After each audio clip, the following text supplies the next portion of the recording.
Ce qui se passe dans les prisons aux États-Unis et au Salvador nous renvoie à la très vieille question de la punition.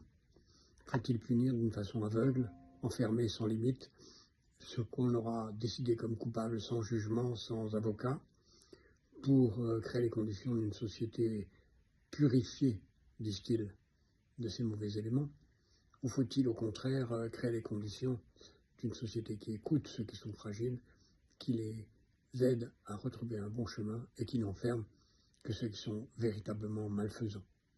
En agissant d'une façon aussi brutale, d'une façon aussi aveugle, d'une façon aussi inconsidérée, la société américaine montre qu'elle reste une société de violence, où face à la violence, on n'a pas d'autre réponse que la violence, pas de réponse par l'éducation. Je continue à penser que l'éducation est meilleure que la prison ne doit pas être le lieu où quelqu'un qui est rentré pour un petit délit en sort trafiquant de drogue, et rentre de nouveau comme trafiquant de drogue et en ressort comme un criminel ou un terroriste.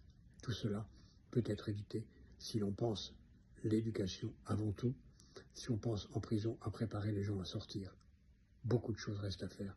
Ça suppose des moyens qui ne se limitent pas à la construction de prisons de haute sécurité.